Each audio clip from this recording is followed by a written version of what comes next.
सभापति महोदय, अशफाकुल्लाह खान जब फैजाबाद की जेल में फांसी के फंदे पर झूल रहे थे तो इसी देश की जमीन के लिए झूल रहे थे ना।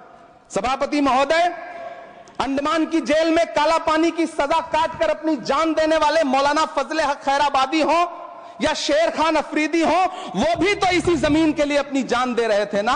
सभापति महोदय, पाकिस्तान के खिलाफ लड़ते हुए अपनी जान देने वाले महावीर चक्र विजेता ब्रिगेडियर उस्मान हो या पाकिस्तान के पैटर्न टैंक उड़ाने वाला परमवीर चक्र विजेता वीर अब्दुल हमीद हो, वो भी तो इसी जमीन के लिए अपनी जान दे रहा था ना। और मंत्री जी, मैं इस सदन में अलल ऐलान ये कहता हूं कि जब भी इस देश की जमीन को लहू की जरूरत होगी, आपसे 2 कदम आगे इमरान खड़ा मिलेगा, ये मैं आपसे यकीन दिलाते हुए कह रहा हूं। सभापति महोदय, मैं सरकार से कहना चाहता हूं, हमसे हमारी इबादत गाहें तो मत छीनिए ना, हमारे घरों पे बुलडोजर तो मत चलाइए ना, हमारी कब्रों में तो हमें सुकून से सोने दीजिए ना। सभापति महोदय, माइनॉरिटी मिनिस्ट्री का बजट कट करके, मुस्लिम बच्चों की स्कॉलरशिप बंद करके अब सरकार कह रही है कि हम वक्फ की आमदनी से गरीब मुसलमानों का भला करेंगे।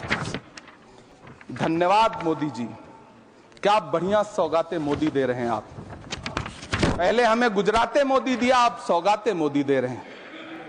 लेकिन यह सरकार इतना याद रखे कि इसी ठसक के साथ देश की संसद में सीए का कानून भी लाया गया था और कहा गया था बड़े बड़े भाषण देकर के कि पड़ोसी देशों से हिंदू भाइयों को ला करके यहां नागरिकता दी जाएगी। लेकिन मैं आपके संज्ञान में लाता हूं सर कि पिछले इतने दिनों में इनसे नागरिकता लेने के लिए 2000 व्यक्ति भी नहीं आए, जबकि इसके उलट इन्हीं की सरकार में पिछले 10 साल में 15 लाख से ज्यादा भारतीयों ने भारत की नागरिकता छोड़ करके दूसरे देश में जाकर के बस गए।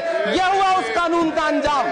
जिल्ले इलाही, जमहूरियत जो है वो नफरत और ठसक से नहीं चलती है, अकड़ से नहीं चलती है, उसमें सबकी हिस्सेदारी जरूरी है। कल देश के माइनॉरिटी मिनिस्टर ने लोकसभा में खड़े होकर एक शेर सुनाया था कि मुझसे कोई बदगुमान न हो, तो मैं उन्हें एक शेर सुनाना चाहता हूं कि मैं आज जद पे हूं तो इतना खुशगुमान न हो, मैं आज जद पे हूं तो इतना खुशगुमान न हो, चराग सबके बुझेंगे हवा किसी की नहीं। नीतीश कुमार जी हो, चंद्रबाबू नायडू जी हो, चिराग पासवान जी हो, जयंत चौधरी जी हो, देवे गौड़ा जी हो, जीतन राम मांझी जी हो, सबको समझना पड़ेगा कि जब जंगल में आग लगती है तो न वो बरगद बचते हैं जो हवा को आंधी में तब्दील करते हैं, न वो बांस बचते हैं जो आपसी रगड़ से चिंगारी पैदा करते हैं।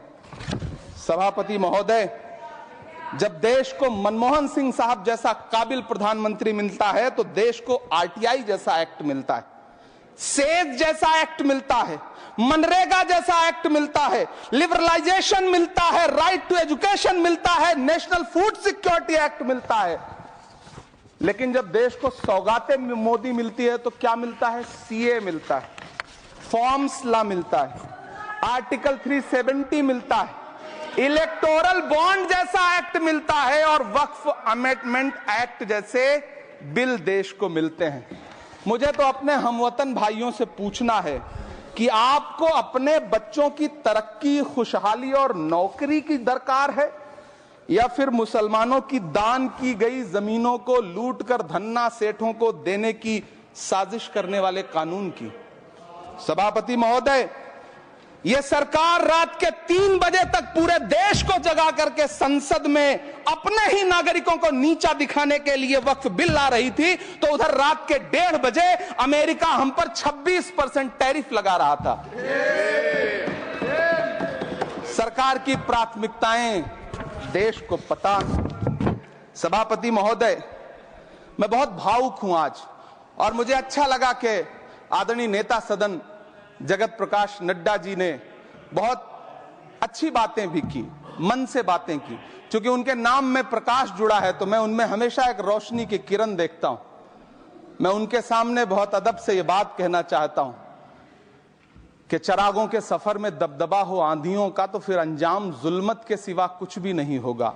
यह दुनिया नफरतों के आखिरी स्टेज पर है, इलाज इसका मोहब्बत के सिवा कुछ भी नहीं होगा। मैं भावुक हूं, मेरी पलकें गीली हैं। अगर देश की एक बहुत बड़ी आबादी को लगता है कि आप उसका भला करने के लिए नहीं बल्कि उनकी इबादतगाहों, उनकी कब्रिस्तानों, उनकी खानकाहों को बर्बाद करने का बिल ला रहे हैं, तो फिर आप अगर समझाने में नाकामयाब रहे हैं तो यह आपकी नाकामयाबी है। पहले समझाइए, उसके बाद कोई बिल लेकर के आइए, तब शायद हम आपका इतनी पुरजोर तरीके से विरोध ना करें। लेकिन सभापति महोदय, मैं अंत में सिर्फ इतना कहना चाहता हूं कि इस बिल में जो भी पॉइंट्स दिए गए हैं, वामसी पोर्टल देख लीजिए, सरकार का झूठ आपको पकड़ में आ जाएगा। हम डरे नहीं हैं, हम सिर्फ सरकार से अपील कर रहे हैं कि हमें अपना समझिए।